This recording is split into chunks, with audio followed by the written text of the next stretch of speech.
નમસ્કાર દર્શક મિત્રો, આપ જોઈ રહ્યા છો YNN ન્યૂઝ। હવે જોઈએ અગત્યના સમાચાર।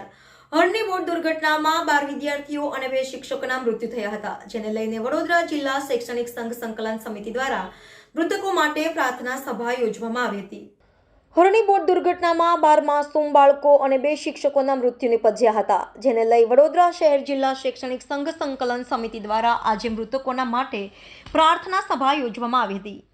વડોદરા શહેરના અરણી તળાવ પાસે ગત 18મી તારીખે વાઘોડિયા રોડ ન્યૂ સનરાઈઝ સ્કૂલના ધોરણ 1 થી 5ના વિદ્યાર્થીઓ એક દિવસની પિકનિક પર નીકળ્યા હતા, જ્યાં હરણી લેક ઝોનમાં બોટિંગ કરતા સમયે ક્ષમતા કરતાં વધારે બાળકો અને બેસાડી તળાવની શેર કરાવવા નીકળ્યા હતા, જ્યાં તળાવમાં અચાનક બોટ પલટી જતા 27 બાળકો પૈકી 12 બાળકો અને 2 શિક્ષકોના મૃત્યુ નિપજ્યા હતા। સમગ્ર ઘટનાએ વડોદરા શહેર જિલ્લા ઉપરાંત ગુજરાતને પણ હચમચાવી નાખ્યું હતું। ત્યારે 14 મૃતકોના આત્માને શાંતિ અર્થે માંજલપુર શ્રેયસ સ્કૂલ ખાતે વડોદરા શહેર જિલ્લા શૈક્ષણિક સંઘ સંકલન સમિતિ દ્વારા પ્રમુખ આરસી પટેલના અધ્યક્ષસ્થાને પ્રાર્થના સભા યોજાઈ હતી, જેમાં સંકલન સમિતિના તમામ હોદ્દેદારો ઉપરાંત આચાર્ય અને શિક્ષકો ઉપસ્થિત રહ્યા હતા અને મૃતકોના આત્માને શાંતિ અર્થે પ્રાર્થના કરી હતી।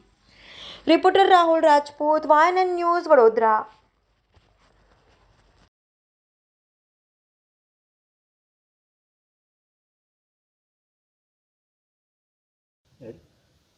जी 12 માસૂમ બાળકોના મોત નિપજ્યા હતા પ્રવાસ દરમિયાન અને 2 શિક્ષકોના મોત નિપજ્યા હતા। પ્રાર્થના સભાનું આયોજન કરવામાં આવ્યું છે।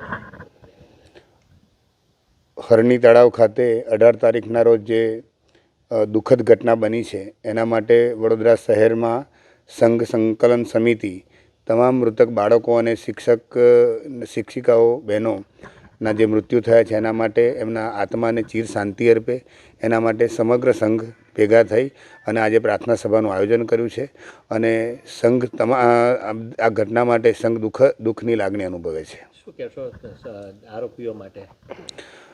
એની તપાસ ચાલી રહી છે અને ચોક્કસ એવું માનું છું કે જે પણ જાહેર જગ્યાઓ પર આ પ્રકારની વ્યવસ્થાઓ હોય છે ત્યાં SOPનું સંપૂર્ણપણે પાલન થવું જોઈએ અને એના નોર્મ્સ જે નક્કી થયા છે એમાં કોઈ જ પ્રકારનો કોમ્પ્રોમાઇઝ ન થવું જોઈએ, એના સાથે કોઈ સમાધાન ન થવું જોઈએ, તો આવી ઘટનાઓ બનતી અટકશે। Subscribe now and press the bell icon. Never miss an update.